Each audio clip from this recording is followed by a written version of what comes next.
Senator Moore. Thank you, Mr President.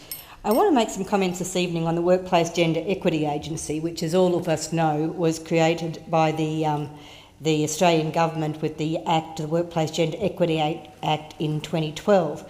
The agency was created to administer that act, and it followed on from its previous incarnations in the Equal Opportunity for Women in the Workplace Agency, and prior to that, the Affirmative Action Agency.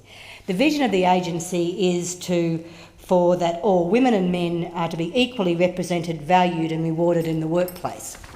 The agency, amongst many of its tasks, actually prepares annual reports on what's happening in Australian workplaces around the issues of equity. There is a quite extensive data collection process which involves all employers in the private sector and the university sector that employ over 100 employees. And this data is collected and then gathered together to provide extraordinarily valuable reports to the Australian community. When the Commission of Audit was actually put in place by this government very early in its term, there were a number of issues raised about efficiencies in the public sector, and one of the agencies that seemed to be questioned in terms of its value for purpose was the Workplace Gender Equity Agency. This created an immediate response from women's organisations, business organisations in the community, and an alliance was formed called the Coalition for Working Women.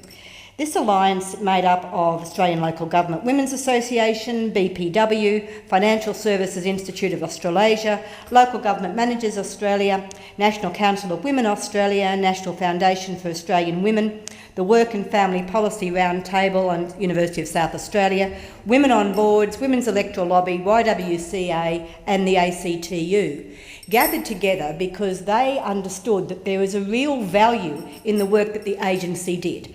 They didn't wish it to be subsumed into other organisation or in somehow displaced in its importance. So there was immediate lobbying, and I think the Minister Abetz, actually was impressed by the advocacy that he received from this group, and as a result of discussions actually implemented an inquiry to look at the reporting processes of the agency. This was a widespread inquiry which got representation from business organisations, women's groups, people who are interested in the issue of what the agency did and what the report should entail. Out of that research came some changes to the way that reports will operate. And on February the 25th, Senator Abetz and Senator Michaelia Cash announced changes to the workplace gender equality reporting requirements. There is no change, and I think most importantly, there is no change to the Act, and it will continue to apply to all employers in the private sector area and higher education with 100 or more employees.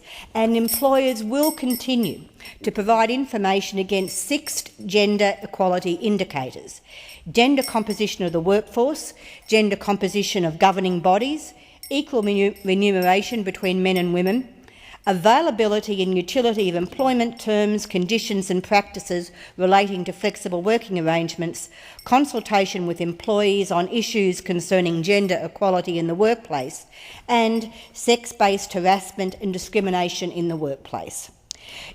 This changes will occur for the reporting period 2015 to 16, and employers will be required to provide detailed information about their employee groups by gender, manager or non-managerial occupational category and employment status, management categories and reporting distance from the CEO, annualised average full-time equivalent base salary and total remuneration for employees, and the gender composition of governing bodies.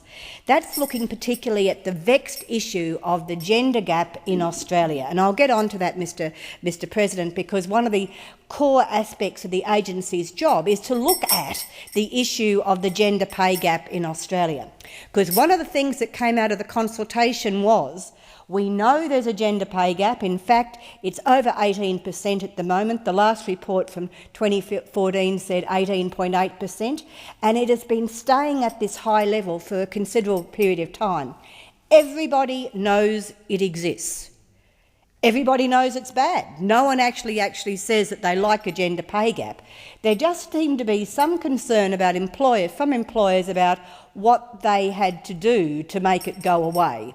what kind of reports they needed to provide, and what was their responsibility as employers to look at gender pay gaps or gender variations in the employment wages and also conditions of their employees. So the Workplace Gender Employment Agency provides the report annually on what the current status is on the gender workplace pay gap, and does an analysis based on the reports that have been provided to it across industry, across region, across level, to see where these gaps actually are. And that's such a valuable tool, because having this information is not an end in itself.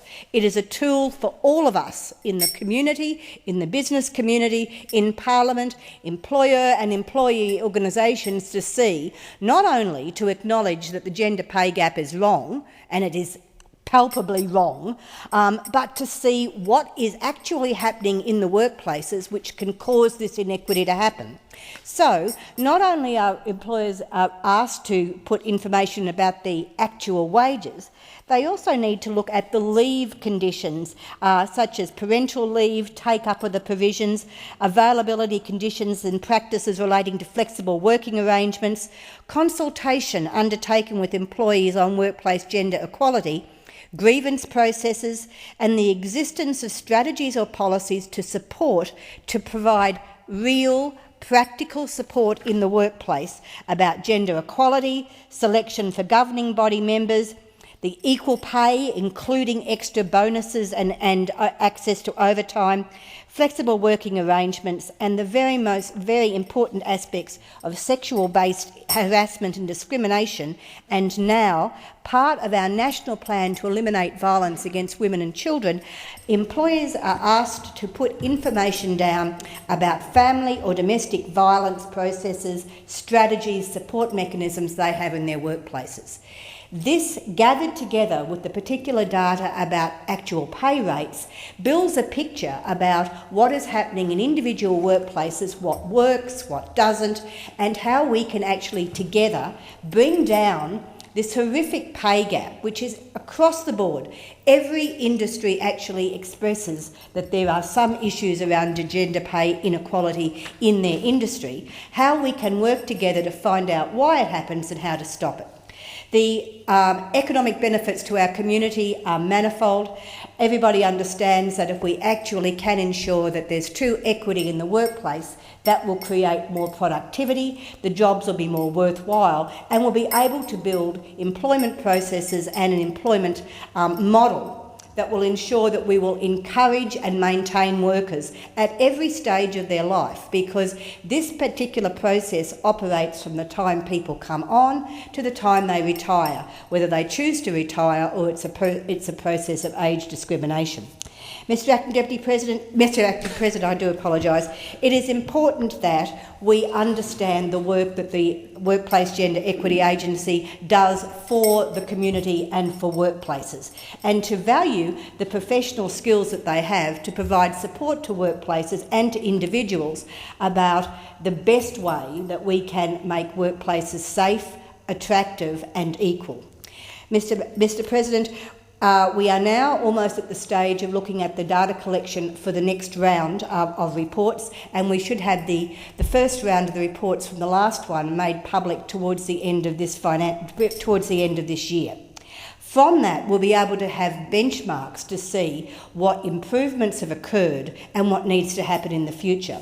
This is a proactive element which supports our community, and I particularly want to pay my respect to the women who gathered together so strongly and so quickly when they thought that this valuable agency and the work that they do could be in any way devalued or lost to the ongoing work that we have to do to make sure that that vision of the Workplace Gender Agency, which is to provide workplaces which are equal and safe, to ensure that that vision is accepted and achieved across Australian workplaces.